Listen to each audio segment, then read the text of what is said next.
નમસ્કાર દર્શક મિત્રો, હું ધવલ પટેલ વર્લ્ડિંગ બોક્સ યુટ્યુબ ચેનલમાં આપ સૌ દર્શક મિત્રોનું ખૂબ ખૂબ હાર્દિક સ્વાગત કરું છું.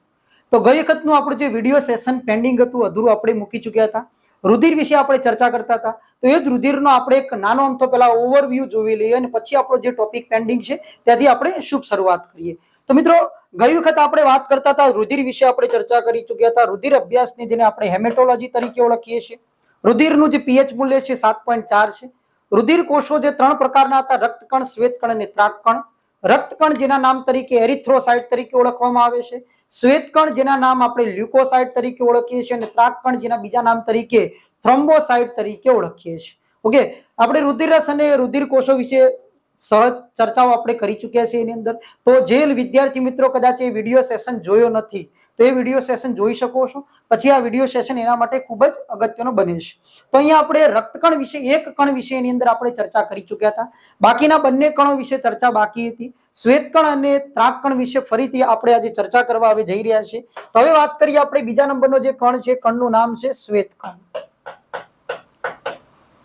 શ્વેતકણ કે જેને આપણે વ્હાઇટ બ્લડ સેલ તરીકે ઓળખીએ છીએ. આ શ્વેતકણના બીજા નામ તરીકે આપણે જે શબ્દનું પ્રયોજન કરી ચૂક્યા હતા, લ્યુકોસાઇટ.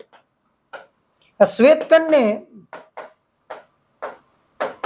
માનવ શરીરના સૈનિક કહે છે.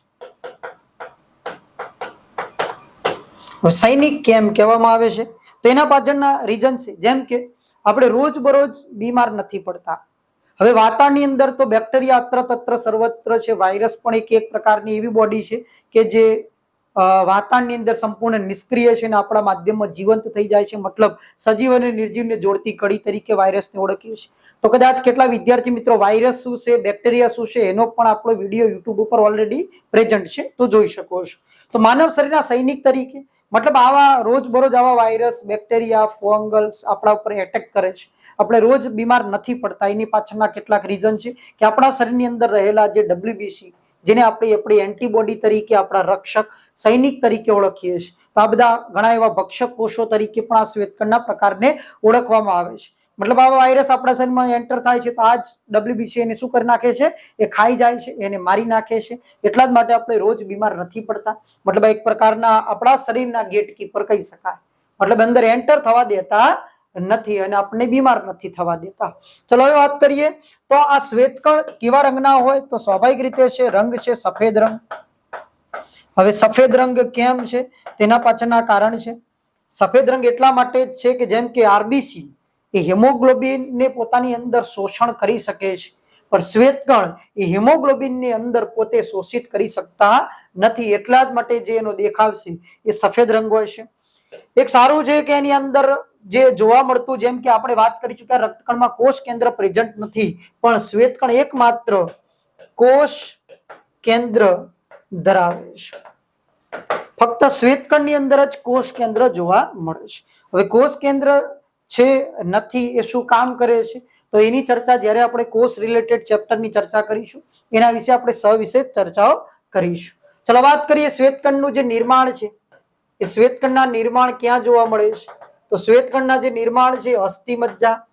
હવે અસ્થિમજ્જા કોને કહેવાય છે તો સ્વાભાવિક રીતે આપણે અસ્થિમજ્જા કોને કહેવાય, હાડકાનું પોલાણ અથવા તો જેને આપણે બોન મેરો તરીકે ઓળખીએ છીએ, એ બોન મેરોને જેને આપણે અસ્થિમજ્જા તરીકે ઓળખવામાં આવે છે, કે જેમાં RBC, WBC, પ્લેટલેટ્સ તેમજ સ્ટેમ સેલના નિર્માણ થાય છે. નિર્માણ પછી વાત કરીએ શ્વેતકણ કેટલા આયુષ્ય ધરાવતા હોય છે તો એપ્રોક્સિમેટલી 2 થી 3 દિવસ આ શ્વેતકણના જે આયુષ્ય જોવા મળે છે. ક્યારેક કોઈ એક્ઝામ રિલેટેડ 2 થી 3 દિવસ ઓપ્શન નથી, જનરલી શા એવરેજ એજ છે તો એમાં 12 થી 20 દિવસ લખ્યું હોય.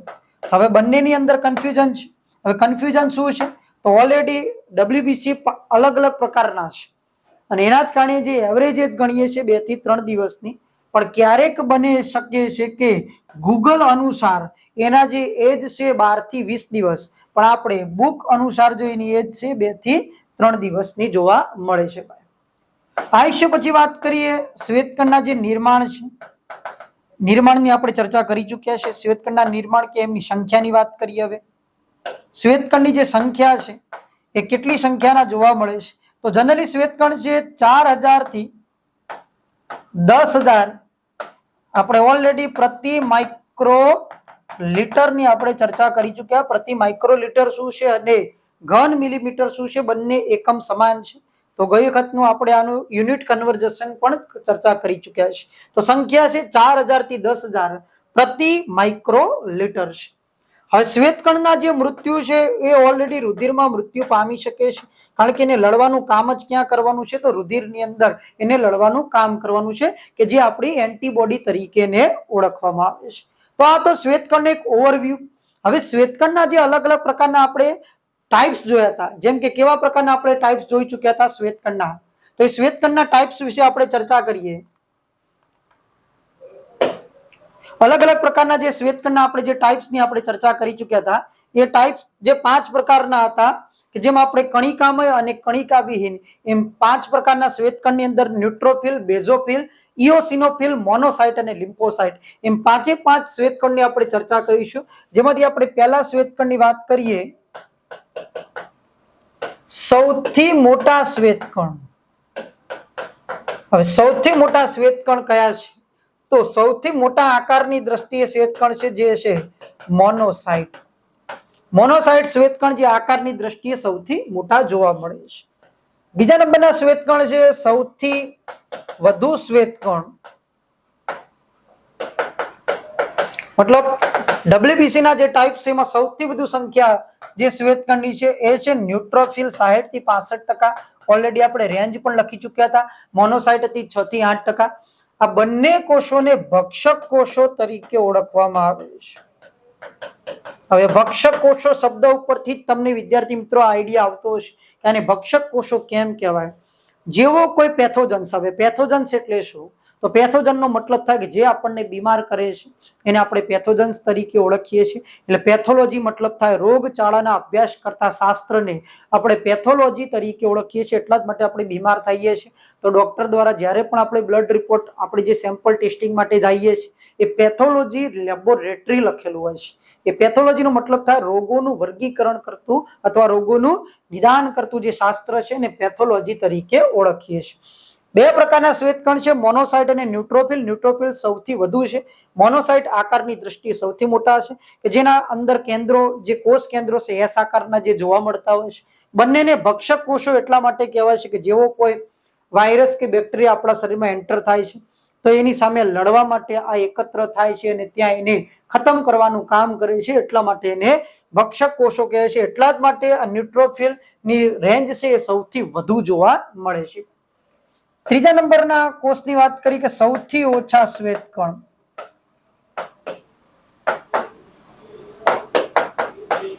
ચલો, આકારની દ્રષ્ટિએ સૌથી ઓછા જે શ્વેતકણ છે જે છે બેઝોફિલ. બેઝોફિલ કેમ રેન્જ ઓછી છે એની પણ આપણે વાત કરીએ છીએ. હવે આ બેઝોફિલ કાર્ય શું કરે, તો વાત કરીએ બેઝોફિલ એ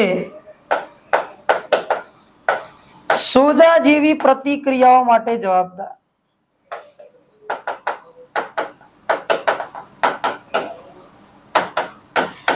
હવે આપણને ખ્યાલ છે કે જ્યારે આપણને મધમાખી કરડે છે ત્યારે એ મધમાખી, માની લો કે મને આ ત્યાં હાથે કરડી છે, તો એ હાથના ભાગે આપણને જે સોજો આવે છે એ સોજો કેમ આવે છે, તો એના પાછળના કારણ છે કે બેઝોફિલ જે ડબ્લ્યુબીસી છે એ બેઝોફિલમાંથી એક અલગ પ્રકારના જે સ્ત્રાવ આપણા લંગ સેલ્સ અને આપણા લીવર સેલમાંથી પેદા થાય છે. તો બેઝોફિલ કોના સ્ત્રાવ કરે છે, તો આ બેઝોફિલ એ હિપેરિન, હિસ્ટામાઇન એન્ડ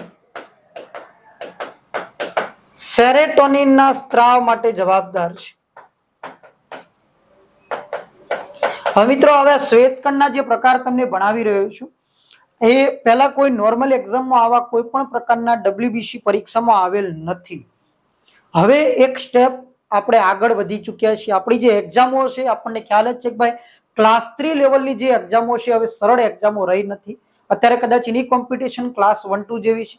ગઈ વખતે જ આપણે એક્ઝામની વાત કરી કે તલાટીને આ પ્રશ્નપત્રમાં આપણે જોઈ ચૂક્યા હતા અને એના મેરિટ પણ કેવા 43 માર્ક્સ સુધી અટકેલા છે. તો એની અંદર આપણે વાત કરી ચૂકેલા કે એમાં જ પણ આપણા જે પ્રશ્નો હતા એ યુપીએસસી લેવલના 4 પ્રશ્નો એની અંદર જોઈ ચૂકેલા છીએ. તો સ્વાભાવિક રીતે છે કે હવે જે સાયન્સ રિલેટેડ પણ પ્રશ્નો છે એ સરળ પ્રશ્નો કદાચ હોઈ શકશે નહીં. તો મતલબ એ સમયે આવા જે ડિટેલ માહિતીઓ છે એ વધુ બેનિફિટ આપણને આપી શકે છે. તો આપણે એને સમજીએ જ છીએ અહીંયા. તો બેઝોફિલ છે એ આપણા લંગ સેલ અને લીવર સેલમાંથી હિપેરિન, હિસ્ટામાઇન અને સેરેટોનિનના સ્ત્રાવ કરે છે. હવે આ હિસ્ટામાઇનની વાત કરીએ આપણે કે બેઝોફિલ એ સોજા જેવી પ્રતિક્રિયાઓ માટે જવાબદાર છે. તો મધમાખીની વાત કરીએ તો મધમાખી આપણને જ્યારે કરડે છે તો પેલા મધમાખીના ઉછેરને કયા નામે ઓળખવામાં આવે? આ કોમેન્ટ બોક્સમાં કોમેન્ટ કરો, મધમાખી ઉછેરને કયા નામે ઓળખવામાં આવે છે? અને મધમાખીના ડંખમાં રહેલ ઝેર, ચલો એ તો હું તમને જણાવી દઉં છું કે મધમાખીના ડંખમાં જે ઝેર છે મેલેટિન છે અને એમાં રહેલો જે એસિડ છે ફોર્મિક એસિડ. ચલો આ ફોર્મિક એસિડ નું IUPAC નામ કોમેન્ટ બોક્સમાં કોમેન્ટ કરો. ચલો આ હિસ્ટામાઇન એ કેવા પ્રકારની પ્રક્રિયા છે એની આપણે વાત કરીએ. જેમ કે મધમાખીના ડંખથી આપણી થતી પ્રક્રિયાને જે લોકો માઇક્રોબાયોલોજિસ્ટ છે એમને કદાચ આઈડિયા છે, આને હાઇપર સેન્સિટિવિટી ટાઈપ 3 પ્રકારની પ્રક્રિયા તરીકે ઓળખવામાં આવે છે. તો બેઝોફિલ દ્વારા જે સોજો કેમ આવે છે કે ત્યાંના જે WBC ત્યાં એકત્ર થવા છે અને ત્યાંથી આવા હિસ્ટામાઇન એટલાના સ્ત્રાવ થવાની શરૂઆત થશે એના લડવા માટે. એટલા જ માટે એ મધમાખીના ઝેરને ખતમ કરવા માટે એ ભાગની અંદર આપણને સોજો આવે છે. હિપેરિન શું છે, સેરેટોનિન શું છે, એ આવનારા જેમ સમય આપણે જોતા જઈશું, જે પ્રશ્નો મુજબ આવશે એમ આપણે એની ચર્ચા કરતા જઈશું. તો સોજા જેવી પ્રતિક્રિયાઓ માટે જવાબદાર છે બેઝોફિલ.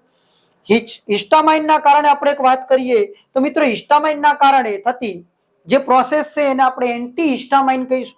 કારણ શું? તો સ્વાભાવિક રીતે છે લડવું હોય જે ટેન્ક, તો એના સામે anti tank battalion, anti battalion commando, okay, એટલે જે એના સામે આપણે જોઈએ છીએ તો એને આપણે આગળ એક ઇંગ્લિશ વર્ડનો પ્રયોજન કરીએ છીએ એન્ટી. એટલા જ માટે હિસ્ટામાઇન પ્રક્રિયા સામે લડવા માટે થતી પ્રક્રિયાને એન્ટી હિસ્ટામાઇન પ્રક્રિયા તરીકે આપણે ઓળખીએ છીએ. અને એના આધારિત આપણે વાત કરીએ તો એલર્જી માટેની દવાઓ જેને એન્ટી હિસ્ટામાઇન દવાઓ તરીકે ઓળખવામાં આવે. તો ચેપ એલર્જી માટે વપરાતી દવાઓને કયા નામે ઓળખવામાં આવે છે? તો એને એન્ટી હિસ્ટામાઇન દવાઓ તરીકે ઓળખવામાં આવે છે. ખાસ યાદ રાખજો મિત્રો, એન્ટી હિસ્ટામાઇન નો મતલબ એલર્જી માટે વપરાતી દવાઓ. જેમ કે આપણે શરદી માટે સેટ્રેજિન, લિવોસેટ્રેજિન છે, એ દવાને કયા નામે ઓળખવામાં આવે? તો એન્ટી હિસ્ટામાઇન દવાઓ તરીકે ઓળખવામાં આવે છે. તો વિદ્યાર્થી મિત્રો કોમેન્ટ બોક્સ ભરાઈ જવી જોઈએ કે તાવ માટે વપરાતી દવાઓને કયા નામે ઓળખવામાં આવે છે? ખાસ સાંભળજો, તાવ માટે વપરાતી દવાઓને કયા નામે ઓળખવામાં આવે છે? ચલો આ વિદ્યાર્થી મિત્રો આ પણ કોમેન્ટ કરો. સાથે સાથે ચલો તાવ માટે સિવાય અન્ય બીજી એક દવાઓ છે કે જે અત્યારે પ્રચલિત છે, જેમ કે ડોલો 650 કોરોનાની અંદર 550 કરોડનો વેપાર કરી ચૂકેલો છે. તો ખરેખર ડોલોને તો ભારતનું ખાદ્ય તરીકે જાહેર કરવું જોઈએ, રાષ્ટ્રીય ખાદ્ય તરીકે જાહેર કરવું જોઈએ. તો એ દવાઓ જે આપણે પેન કિલર કહીએ છીએ, તો દર્દનાશક દવાઓને કયા નામે ઓળખવામાં આવે છે અને તાવ માટે વપરાતી દવાઓને કયા નામે ઓળખવામાં આવે? કોમેન્ટ બોક્સમાં અવશ્ય કોમેન્ટ કરો મિત્રો. ચલો અહીંયા આપણે 3 શ્વેતકણની વાત કરી, મોનોસાઇટ, ન્યુટ્રોફિલ અને બેઝોફિલ. બેઝોફિલ છે એ લંગ સેલ અને લીવર સેલમાંથી હિસ્ટામાઇન, હિપેરિન અને સેરેટોનિનના સ્ત્રાવ કરે છે. મધમાખી દ્વારા થતી જે પ્રક્રિયાને આપણે એન્ટી હિસ્ટામાઇન, એના માટે જે વપરાતા ડ્રગ છે એન્ટી હિસ્ટામાઇન કહીશું. એટલા જ માટે એલર્જી માટે વપરાતી દવાને એન્ટી હિસ્ટામાઇન આપણે દવાઓ તરીકે ઓળખીએ છીએ. 4 નંબરની વાત કરીએ ઇયોસિનોફિલ. ઇયોસિનોફિલ પણ સેમ પ્રોસીજર, એ જ પ્રકારનું ચેપ એલર્જી જેવી પ્રતિક્રિયાઓ માટે જવાબદાર. ચેપ એલર્જી જેવી પ્રતિક્રિયાઓ, સોજા જેવી પ્રતિક્રિયાઓ માટે બેઝોફિલ, ઇયોસિનોફિલ ચેપ એલર્જી. એટલા જ માટે જોવાની રેન્જ છે ને સૌથી ઓછી છે. ઇયોસિનોફિલ 0 થી 1% અને બેઝોફિલ એ ફક્ત 2 થી 3% જેટલી રેન્જમાં જોવા મળતા હોય છે. બહુ જ ઓછી રેન્જ એટલા માટે જોવા મળે છે.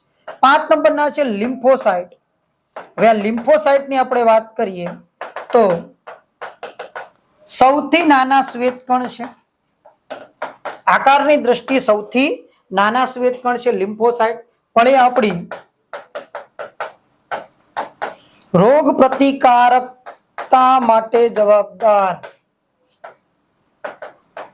જે પણ એન્ટીબોડીઓ બનાવવા માટે થઈને આ લિમ્ફોસાઇટ જવાબદાર છે. આ લિમ્ફોસાઇટ ની અંદર બે પ્રકારના WBC હોય, CD4 WBC અને CD8 WBC. આ જે વાયરલ ઇન્ફેક્શન છે જેમ કે કેન્સર છે, ઓકે, એના સામે કાર્ય કરતા હોય છે. હવે આ CD4 પણ એક પ્રકારના કાર્ય કરે છે ખાસ. હવે આ CD4 ની જે રેન્જ છે, CD4 WBC ની જે રેન્જ છે એ 500 થી 1500 ની રેન્જની અંદર જોવા મળતા હોય છે. લિમ્ફોસાઇટના એક પ્રકાર છે. જો 500 થી ઓછી રેન્જના જો CD4 મળી આવે છે, CD4 ની જો રેન્જ છે એ 500 થી ઓછી રેન્જ જો મળી આવી તો શું થાય છે?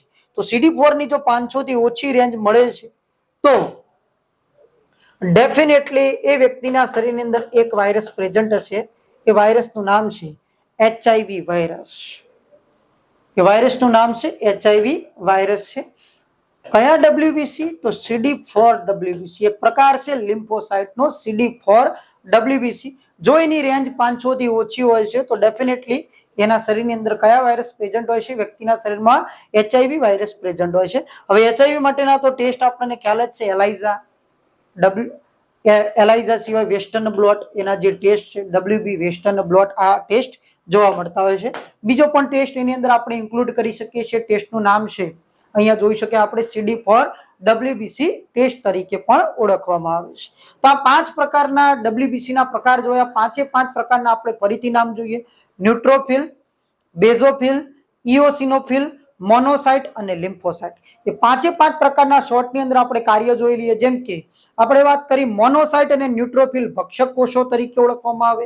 બેઝોફિલ સોજા માટે કાર્ય કરતા WBC તરીકે, ઇઓસિનોફિલ ચેપ એલર્જી માટે કાર્ય કરતા છે અને લિમ્ફોસાઇટ એ રોગ પ્રતિકારકતા બનાવવા માટેના WBC છે. ચલો હવે જોઈએ આપણે આ જે WBC ની રેન્જ છે અને એમાં પર્ટિક્યુલર મોનો એન્ડ લિમ્ફોસાઇટની માત્રા વધવાથી વ્યક્તિને રુધિરનું કેન્સર થાય છે. મોનોસાઇટ અને લિમ્ફોસાઇટની જે માત્રા વધવાથી વ્યક્તિને રુધિરના કેન્સર થાય છે. એબનોર્મલ જો એનો વૃદ્ધિ દર આપણા બોન મેરોમાંથી વધવા લાગે છે તો વ્યક્તિને જે બ્લડ કેન્સર આપણે કહીએ છીએ એ બ્લડ કેન્સર જોવા મળે છે.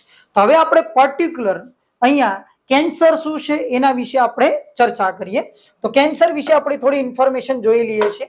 અહીંયા વાત કરીએ કેન્સરની. ચલો તો કેન્સર વિશે વિશ્વ કેન્સર દિવસ.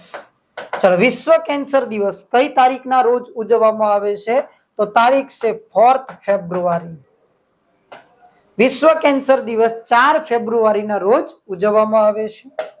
એ કેન્સર દિવસ 2023 ની જે થીમ છે એ થીમ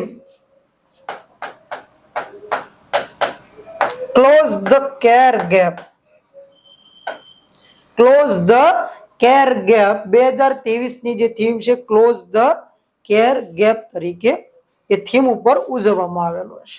ચલો વાત કરીએ કેન્સરનો અભ્યાસને કયા નામે ઓળખવામાં આવે? કેન્સરનો અભ્યાસ. તો કેન્સર અભ્યાસને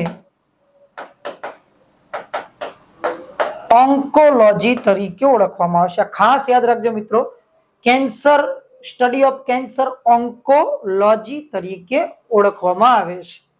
કેન્સરના મુખ્ય 3 પ્રકાર છે. હવે 3 પ્રકાર તરીકે કયા કયા છે? તો પહેલો જેને આપણે કાર્સિનોમા તરીકે ઓળખીએ. કાર્સિનોમા મતલબ માંસપેશીઓનું કેન્સર. માંસપેશીનું કેન્સર મતલબ કોઈ પણ પ્રકારનું લંગ્સ, કિડની, ઇન્ટેસ્ટાઇનનું કેન્સર હોય, પેન્ક્રિયાસ કેન્સર હોય કે માઉથ કેન્સર, જેને સેલ કાર્સિનોમા તરીકે ઓળખવામાં આવે છે. બીજા નંબરની વાત કરીએ સાર્કોમા. સાર્કોમા મતલબ હાડકાનું અથવા તો મધ્ય ગર્ભનું કેન્સર તરીકે ઓળખવામાં આવે છે. હાડકાનું કેન્સર, હાડકા હંમેશા મધ્ય ભાગમાં હોય છે એટલા જ માટે એને મધ્ય ગર્ભનું કેન્સર તરીકે ઓળખવામાં આવે છે. હાડકાના કેન્સર થવા પાછળના કારણો પણ હોઈ શકે છે, જેમ કે વિટામિન ડી ડેફિશિયન્સી અથવા તો ઓસ્ટિયોપોરોસિસ અથવા તો કેટલાક કાસ્તી જે અસ્થિમાં પરિવર્તિત ના થઈ શક્યા હોય તે વ્યક્તિને ભવિષ્યમાં આવા હાડકાના કેન્સર થઈ શકે છે. માંસપેશીના કેન્સર માટે પણ કેટલાક ઘણા બધા ફેક્ટર જવાબદાર હોય છે. ત્રીજા નંબરનું છે લ્યુકેમિયા. લ્યુકેમિયા કે જેને આપણે રુધિરનું કેન્સર તરીકે ઓળખવામાં આવે છે. લ્યુકેમિયા કે જેને બ્લડ કેન્સર તરીકે ઓળખવામાં આવે છે. ગઈ વખત આપણે એની વારસાગત બીમારીઓમાં કહી ચૂક્યા હતા થેલેસેમિયા, સિકલ સેલ એનિમિયા અને હિમોફિલિયા કે જે શબ્દની પાછળ યા આવતો હોય એ રુધિર સંબંધિત બીમારીઓ હોય છે ભાઈ. તો કેન્સરના મુખ્ય 3 પ્રકાર કાર્સિનોમા, સાર્કોમા અને લ્યુકેમિયા. આ કેન્સર માટેની જે સારવાર પદ્ધતિ છે એ સારવાર પદ્ધતિનું આપણું નામ ઓલરેડી હમણાં પૂછાઈ ચૂક્યું છે હાઈકોર્ટ પીયુનની એક્ઝામની અંદર કે કેન્સર માટેની સારવાર પદ્ધતિને કયા નામે ઓળખવામાં આવે છે તો કીમોથેરાપી તરીકે ઓળખવામાં આવે છે. તો આ વાત કરી પર્ટિક્યુલર આપણે કેન્સર જે પરીક્ષાની દ્રષ્ટિએ અગત્યનો છે એ સીધો જ ડિસ્પ્લે ઉપર અહીંયા તમારો ટોપિક જોવા મળી રહ્યો છે. ફરીથી વિશ્વ કેન્સર દિવસ 4 ફેબ્રુઆરી. થીમ છે ક્લોઝ ધ કેર ગેપ. કેન્સરના જે અભ્યાસને ઓન્કોલોજી તરીકે અને 3 પ્રકારના જે કેન્સર છે કાર્સિનોમા, સાર્કોમા અને લ્યુકેમિયા. કાર્સિનોમા માંસપેશીનું, સાર્કોમા હાડકામાં અને લ્યુકેમિયા એટલે રુધિરનું કેન્સર. અને કેન્સર માટેની જે સારવાર છે જેને કીમોથેરાપી તરીકે ઓળખવામાં આવે છે. ચલો તો મિત્રો આગળ વધીએ. હવે અહીંયા 2 કણ પૂરા થયા. હવે આપણે ચર્ચા કરીએ ત્રીજા નંબરનો જે કણ છે અને ત્રીજા નંબરના કણમાંથી બહુ બધા પ્રશ્નો પરીક્ષાની દ્રષ્ટિએ પણ પૂછાઈ ચૂકેલા છે. ત્રાકકણ જેને આપણે પ્લેટલેટ્સ કાઉન્ટ તરીકે ઓળખીએ છીએ. આ ત્રાકકણની આપણે વાત કરી ચૂક્યા હતા. એને રુધિરની કણિકાઓ કહે છે. રુધિરની કણિકાઓ તરીકે કયા કણને ઓળખવામાં આવે છે તો ત્રાકકણને ઓળખવામાં આવે છે, જેને બીજી ભાષામાં પીળું રુધિર તરીકે ઓળખવામાં આવે છે. અને ત્રીજી ભાષામાં જેને ખંડિત કોષો તરીકે ઓળખવામાં આવે છે. ખંડિત કોષો તરીકે કોને ઓળખવામાં આવે છે તો ત્રાકકણોને. આ પ્રશ્ન પરીક્ષામાં પૂછાઈ ચૂકેલો છે કે રુધિર કણિકાઓ ફાટવાથી મુક્ત થતું રસાયણ, રુધિર કણિકાઓ ફાટવાથી મુક્ત થતું રસાયણનું જેનું નામ છે થ્રોમ્બોપ્લાસ્ટિન. જો થ્રોમ્બોપ્લાસ્ટિન રસાયણ મુક્ત થઈ શકતા નથી તો થ્રોમ્બિન એક્ટિવ થઈ શકતા નથી. થ્રોમ્બિન એક્ટિવ થઈ શકતા નથી તો બાહ્ય ઘા વખતે ફાઇબ્રિનોજનનું રૂપાંતર જો ફાઇબ્રિનમાં થતું નથી તો રુધિર જામી શકતું નથી. આ ચર્ચા આપણે ઓલરેડી કરી ચૂક્યા છીએ. ઓલરેડી આપણા રુધિરની અંદર ફાઇબ્રિનોજન નામનું એક તત્વ છે જે રુધિર રસની અંદર. આ ફાઇબ્રિનોજન રૂપાંતર જો ફાઇબ્રિનમાં થઈ શકે નહીં અને ફાઇબ્રિનમાં પ્રોથ્રોમ્બિન અથવા તો જેને આપણે થ્રોમ્બિન તરીકે ઓળખીએ છીએ, જો એ થ્રોમ્બિન એક્ટિવ નથી થતો તો ફાઇબ્રિનમાં રૂપાંતર નહીં થાય અને ફાઇબ્રિનમાં રૂપાંતર નહીં થાય તો બાહ્ય ઘા વખતે રુધિર જામી શકતું નથી. તો આ રુધિર કણિકાઓ એ સમય કયા રસાયણ મુક્ત કરે છે તો એ રસાયણના નામ છે થ્રોમ્બોપ્લાસ્ટિન રસાયણ મુક્ત કરે છે. ચલો આગળ વાત કરીએ. આ ત્રાકકણોના જે નિર્માણ ક્યાં થાય છે તો ત્રાકકણોના જે નિર્માણ છે એ અસ્થિ મજ્જાની અંદર નિર્માણ પામે છે, જેને મેગા કેરિયોસાઇટ અસ્થિ મજ્જા એટલે બોન મેરોના મેગા કેરિયોસાઇટ તરીકે ઓળખવામાં આવે છે. નિર્માણ પછી વાત કરીએ કે કેટલા આયુષ્ય ધરાવતા હોય છે તો ત્રાકકણો 8 થી 10 દિવસ આયુષ્ય ધરાવે છે. આ ત્રાકકણો કેટલી સંખ્યામાં જોવા મળે છે? આ ત્રાકકણોની સંખ્યા કેટલી હોય છે તો સંખ્યા એમની 1.5 થી 4.5 લાખ પ્રતિ, પાછળ એકમ ફિક્સ રહેશે, માઇક્રો લીટર મતલબ 1 લીટરનો 10 લાખમાં ભાગમાં 1.5 થી 4.5 લાખ સંખ્યા કોની જોવા મળે છે તો ત્રાકકણોની જોવા મળે છે. શું ત્રાકકણોની સંખ્યા વધવાથી અને ઘટવાથી રુધિરનું કેન્સર થઈ શકે છે તો મિત્રો હા, ત્રાકકણોની સંખ્યા વધવાથી ડેફિનેટલી રુધિરનું કેન્સર થઈ શકે છે પણ ઘટવાથી નહીં. ચલો સંખ્યા પછી વાત કરીએ તો એમનું પણ મૃત્યુ ક્યાં થાય છે તો મૃત્યુ સ્વાભાવિક રીતે છે સ્મશાન ગૃહ, જેને આપણે બરોડ, જેને આપણે સ્પ્લીન તરીકે ઓળખીએ છીએ, બરોડમાં થાય છે. હવે વાત કરીએ આ ત્રાકકણો શું કાર્ય કરે છે તો સ્વાભાવિક રીતે છે કે ત્રાકકણોના કાર્ય બાહ્ય ઘાવ વખતે રુધિરને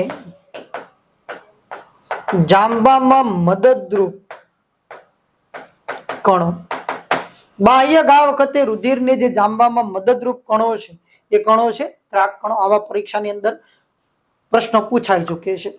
હવે અહીંયા 3 ના કલર આપણે વાત કરી ચુક્યા. રક્તકણ લાલ રંગની વાત કરી, શ્વેત કણ જે સફેદ રંગના હોય અને ત્રાક કણ જે પીળો રંગ હોય. તો રંગ આધારિત પણ કે પીળો રંગ કયા કણોનો જોવા મળે છે, તો ખાસ યાદ રાખજો ત્રાક કણો એ પીળા રંગના જોવા મળે છે.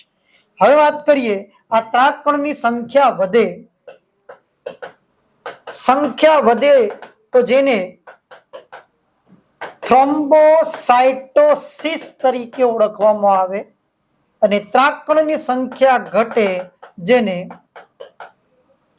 થ્રોમ્બોસાઇટોપેનિયા તરીકે ઓળખવામાં આવે.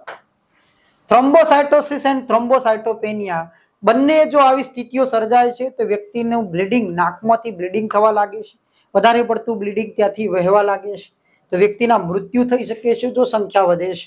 હા, કેટલીક વાયરલ ઇન્ફેક્શન અથવા તો બેક્ટેરિયલ ઇન્ફેક્શનના કારણે પણ આવી સ્થિતિઓ જોવા મળતી, જેમ કે એક વાયરલ ઇન્ફેક્શનના કારણે થ્રોમ્બોસાઇટોપેનિયાની અને એ છે ડેન્ગ્યુ નામની બીમારી. ડેન્ગ્યુ નામની બીમારીના કારણે વ્યક્તિમાં થ્રોમ્બોસાઇટોપેનિયાની સ્થિતિ સર્જાય છે, મતલબ પ્લેટલેટ્સ કાઉન્ટની માત્રાઓ ઘટવા લાગે છે.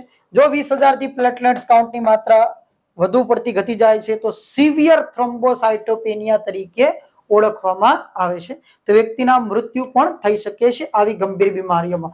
સંખ્યા વધવાના કારણે પણ જે રુધિરનું કેન્સર, ખાસ યાદ રાખજો રુધિરના કેન્સર માટે પણ પ્લેટલેટ્સ કાઉન્ટ પણ જવાબદાર છે ભાઈ, ખાસ બાબતનું ધ્યાન રાખવાનું.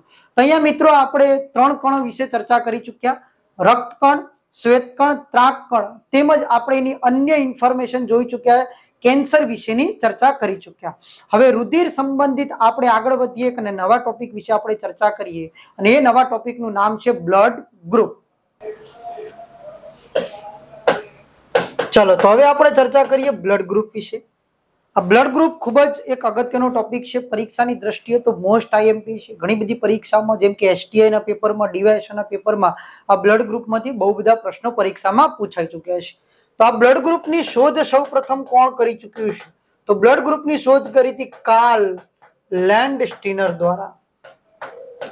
આ કાર્લ લેન્ડસ્ટીનર દ્વારા બ્લડ ગ્રુપ ઉપર જે પ્રયોગો કરવામાં આવ્યા જેમાંથી બ્લડ ગ્રુપની અંદરથી 2 જૂથની અંદર એ વર્ગીકરણ શોધી ચૂકેલા છે. તો અહીંયા બ્લડ ગ્રુપના જે જૂથ છે તો બ્લડ ગ્રુપ 2 જૂથ ધરાવે છે. હવે 2 જૂથ કયા કયા છે? તો એક જૂથ છે કે જેને આપણે એબીઓ જૂથ કહીએ અને બીજું જૂથ છે જેને આપણે આરએચ જૂથ તરીકે ઓળખીશું. એબીઓ જૂથ અને આરએચ જૂથ તરીકે ઓળખવામાં આવે છે. હવે આ જૂથનું વિભાજન કઈ રીતે કરવામાં આવેલું છે એને આપણે એકવાર સમજીએ. હવે આ બ્લડ ગ્રુપ નક્કી ક્યાંથી થાય? તો સ્વાભાવિક રીતે છે બ્લડ ગ્રુપ નક્કી ક્યાંથી થાય? તો રક્તકણની સપાટી ઉપર રહેલા એન્ટીજનને આધારે. બ્લડ ગ્રુપની સપાટી પર શું આવેલા હોય? તો એન્ટીજન આવેલા. હવે એન્ટીજન શબ્દનું પ્રયોજન હું અહીંયા બ્લડ ગ્રુપ ટોપિકમાં કરું છું. તો બ્લડ ગ્રુપ ટોપિકમાં એન્ટીજન ક્યાં આવેલો હોય? તો તમારા મગજમાં હોવું જોઈએ રક્તકણની સપાટી પર. એન્ટીજન શબ્દની વાત કરીએ ત્યારે હશે રક્તકણની સપાટી પર. તો રક્તકણની સપાટી પર અસંખ્ય માત્રામાં એન્ટીજન આવેલા છે. તો કેટલાક એન્ટીજન જે બ્લડ ગ્રુપના જૂથ એટલે 4 પ્રકારના જૂથ નક્કી કરે. એ જૂથ,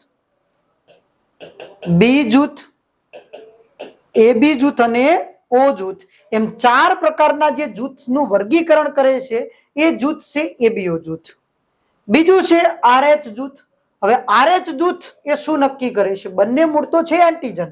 હવે આ એન્ટીજન શાના છે? તો આ એન્ટીજન ઓલિગોસેકેરાઇડ એટલે આ છે કાર્બોહાઈડ્રેટ.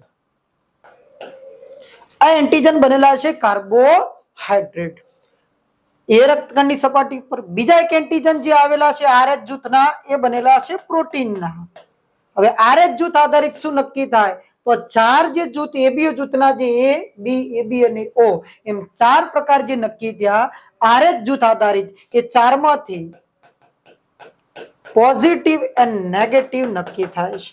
તો વિચારો 4 પોઝિટિવ 4 નેગેટિવ. ફરીથી બંને જૂથનું આપણે વિશ્લેષણ કરીએ ખૂબ જ મજાથી. એકદમ ઈઝીમાં ઈઝી ટોપિક છે. રક્તકણની સપાટી પર અસંખ્ય માત્રામાં એન્ટીજન આવેલા હોય. એ એન્ટીજન બે સ્વરૂપમાં હોય. કાં તો એક હોય કાર્બોહાઈડ્રેટ સ્વરૂપ, કાં તો બીજા હોય પ્રોટીન સ્વરૂપ. કાર્બોહાઈડ્રેટ સ્વરૂપના જે એન્ટીજન છે ફક્ત બે જ હશે, એ અને બી. હવે કઈ રીતે છે એનું વર્ગીકરણ કરીએ. બીજા છે RH જૂથના એન્ટીજન. હવે આ જે કાર્બોહાઈડ્રેટના એન્ટીજન છે એબીઓ જૂથના છે અને પ્રોટીન બેઝના જે એન્ટીજન છે RH જૂથના છે. તો એબીઓ જૂથના એન્ટીજનને આધારિત આપણે 4 પ્રકાર નક્કી થાય છે: એ, બી, એબી અને ઓ. RH જૂથ આધારિત 4 માંથી 8 પ્રકાર, મતલબ 4 પોઝિટિવ 4 નેગેટિવ નક્કી થાય છે. પણ બંને છે મૂળ તો એન્ટીજન જે રક્તકણની સપાટી પર આવેલા છે. હવે વર્ગીકરણની બાબતમાં આપણે જોઈએ તો એબીઓ જૂથ જોઈએ. આ એબીઓ જૂથની આપણે વાત કરી ચૂકેલા. રક્તકણની સપાટી પર આવેલા એન્ટીજન. એબીઓ જૂથના જે એન્ટીજન છે એ કયા એન્ટીજન હોય? તો એન્ટીજન ફક્ત બે જ હોય છે, કાં તો એ હોય કાં તો બી. હવે આ રક્તકણ તરી સામો રહ્યું છે, તો સ્વાભાવિક રીતે છે કે રક્તકણ તરી રહ્યો છે રુધિર રસમાં. તો રુધિર રસની અંદર એન્ટીજનના ઓપોઝમાં શું આવેલું હોય છે? તો એન્ટીજનના ઓપોઝમાં આવેલી હોય છે એન્ટીબોડી. કઈ એન્ટીબોડી હોય? તો બે જ એન્ટીબોડી હોય, કા એ અને બી. રક્તકણની સપાટી પર એન્ટીજન આવેલા હોય એ અને બી.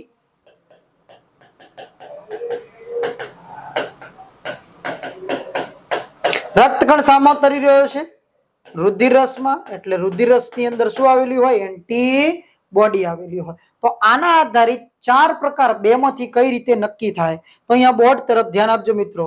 હું અહીંયા 4 પ્રકારના રક્તકણ ડ્રો કરી રહ્યો છું, અલગ અલગ પ્રકારના.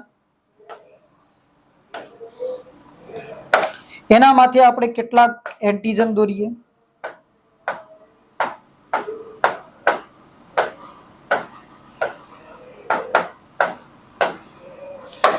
બીજા માથે કેટલાક અલગ પ્રકારના એન્ટીજન દોરીએ આપણે.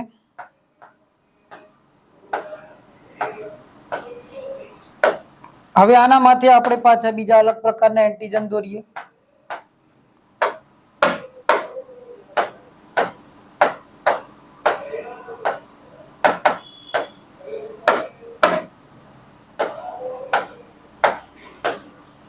ચાલો, આનામાંથી આપણે કોઈ પણ પ્રકારનું એન્ટીજન ડ્રો કરતા નથી.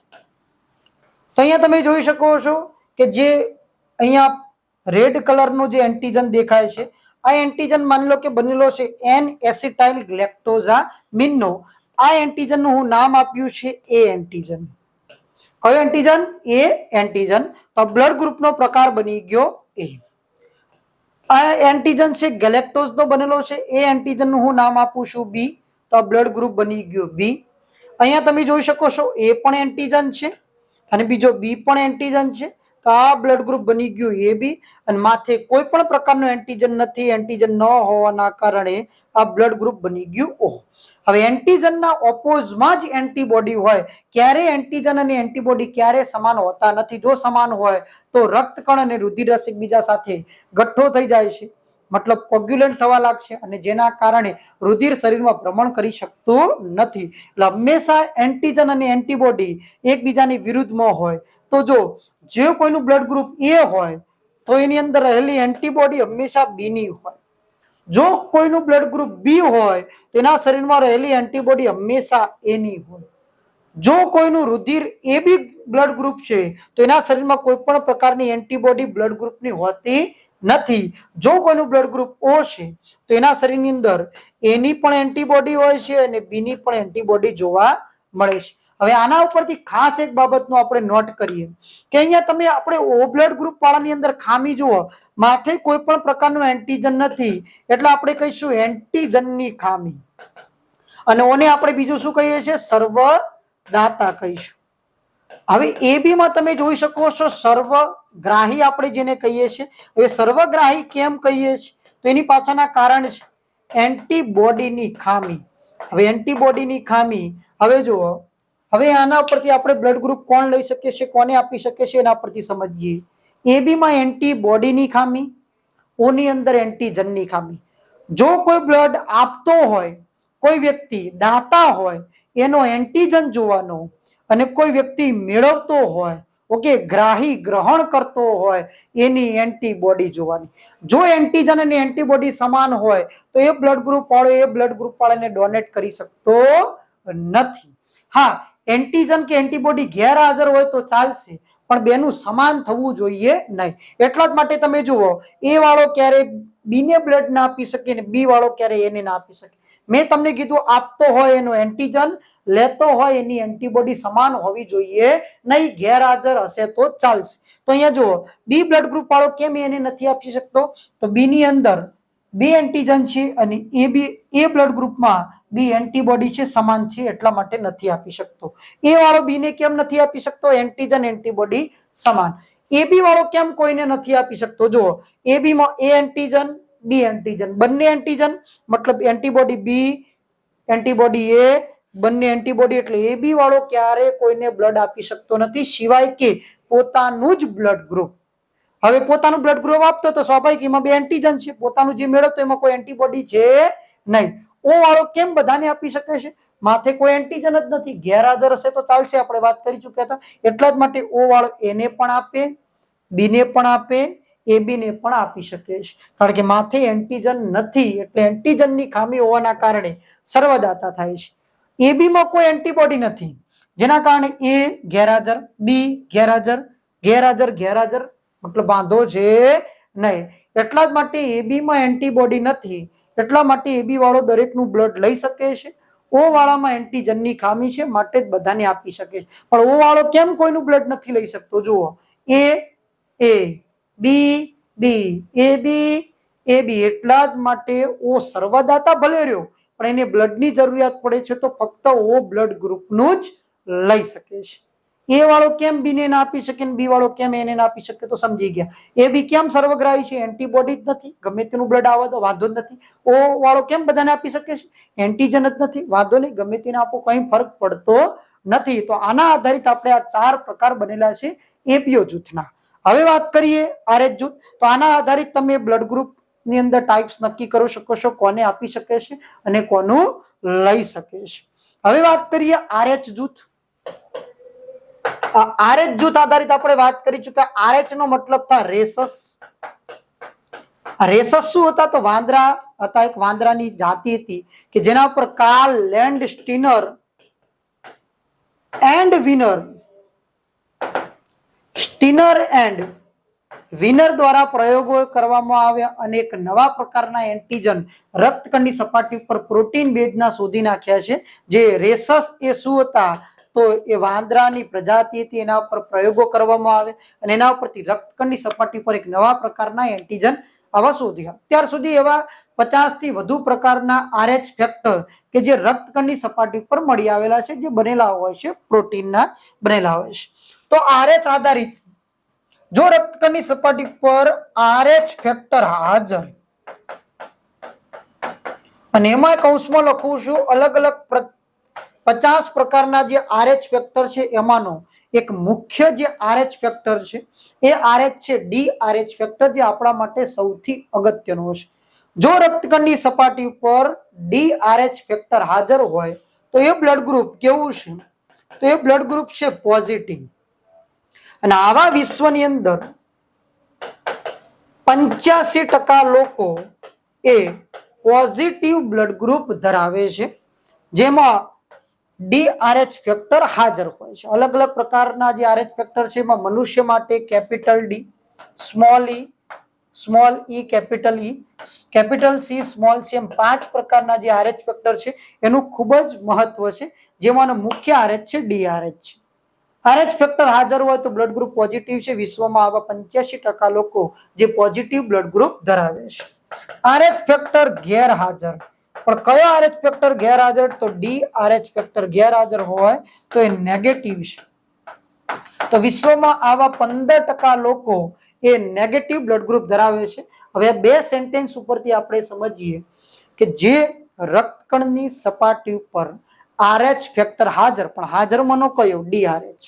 એનો મતલબ માની લો કે મેં 50 આરએચ ફેક્ટરની વાત કરી છે, એ 50 આરએચ ફેક્ટરમાંથી એક માત્ર ડી આરએચ જ હાજર છે, તો પણ એ બ્લડ ગ્રુપને પોઝિટિવ જ કહેવાય. જે બ્લડ ગ્રુપમાં DRH ગેરહાજર બાકીના 49 RH હાજર હોય તો પણ એ બ્લડ ગ્રુપને નેગેટિવ જ કહેવાય. તો મહત્વ RH નું છે DRH. પણ હવે અહીંયા હું એક શબ્દ અલગ પ્રકારનો લખું છું કે રક્તકણની સપાટી ઉપર સંપૂર્ણ RH ફેક્ટર ગેરહાજર. જો કોઈ રક્તકણની સપાટી ઉપર એક પણ પ્રકારનો RH ફેક્ટર જોવા મળતો નથી તો એ બ્લડ ગ્રુપને કયા નામે ઓળખવામાં આવે? જો સંપૂર્ણ RH ફેક્ટર ગેરહાજર હોય તો એ બ્લડ ગ્રુપને આપણે RH નલ અથવા તો બીજી ભાષામાં ગોલ્ડન બ્લડ અથવા તો બોમ્બે બ્લડ ગ્રુપ તરીકે ઓળખવામાં આવે છે. રક્તકણની સપાટી ઉપર એક પણ પ્રકારનો RH ફેક્ટર હાજર હોતો નથી તો એ બ્લડ ગ્રુપને golden blood, Bombay blood group અથવા તો RH નલ તરીકે ઓળખવામાં આવે છે. આ RH નલ બ્લડ ગ્રુપ વાળાને આપણે વિશ્વનો સાર્વત્રિક દાતા તરીકે ઓળખીએ છીએ.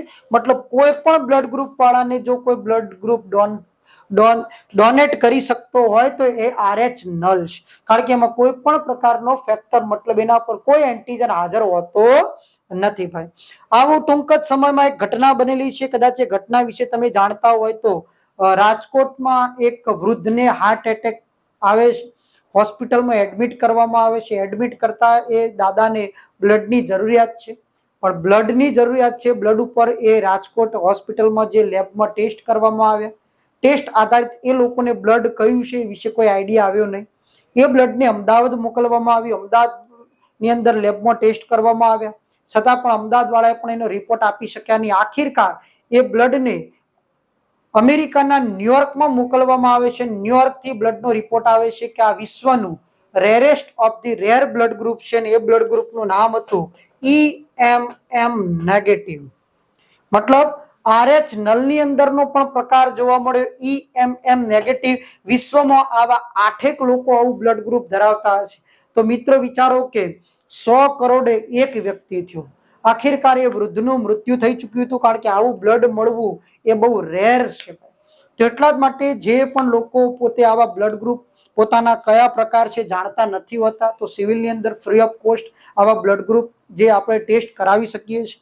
તો એના આધારિત આપણે વાત કરીએ તો વિશ્વ રક્તદાતા દિવસ આપણે કઈ તારીખના રોજ ઉજવીએ છીએ તો એ તારીખ છે 14 જૂન. તો બ્લડ બેંકમાં બ્લડને 6 ડિગ્રી સેલ્સિયસ તાપમાને 42 દિવસ સુધી સંગ્રહિત કરવામાં આવે છે. 42 દિવસ સુધી સંગ્રહિત કરવામાં આવે છે. ટેમ્પરેચર એનું જે મેન્ટેન કરવામાં આવે છે 6 ડિગ્રી સેલ્સિયસ ટેમ્પરેચર હોય છે. વિશ્વ રક્તદાતા દિવસ ખાસ યાદ રાખજો 14 જૂનના રોજ ઉજવવામાં આવે છે. તો અહીં આપણે એન્ટીજનના આધારિત 2 પ્રકાર જોયા કે એક AB એન્ટીજન હતા તો ABO જૂથ અને બીજા પ્રોટીનના જે એન્ટીજન હતા RH જૂથ. તો સ્ત્રી માટે આ RH જૂથના એન્ટીજનનું ખૂબ જ મહત્વ છે. જો કોઈ પ્રેગ્નન્ટ લેડી પોતે RH નેગેટિવ હોય અને બાળક જો RH પોઝિટિવ જન્મે છે તો એનો જે ગર્ભ છે એ RH પોઝિટિવ બોડીથી સંક્રમિત થયો કહેવાય. તો એ સ્ત્રીને એન્ટીડીની સિરમ લેવી આવશ્યક છે. અન્યથા જે આવનારા સમયની અંદર બીજું બાળક છે મૃત પેદા થઈ શકે છે જેને એરિથ્રોબ્લાસ્ટોસિસ ફેટિલસની બીમારી તરીકે ઓળખવામાં આવે છે. RH પોઝિટિવથી ગર્ભ સંક્રમિત થાય છે તો એ બીમારીને આપણે એરિથ્રોબ્લાસ્ટોસિસ ફેટિલસની બીમારી તરીકે ઓળખવામાં આવે છે. તો આઈ હોપ તમને આ બ્લડ ગ્રુપ વિશે અને રુધિર વિશે આઈડિયા આવી ગયો છે. તો મિત્રો આવા જ અવનવા સાયન્સ રિલેટેડના ટોપિક લઈને હું ફરીથી તમારી સામે પ્રસ્તુત થઈ. તો વિદ્યાર્થી મિત્રો રજા લઈએ. જય હિન્દ, વંદે માતરમ, હર હર મહાદેવ, શુભ રાત્રિ.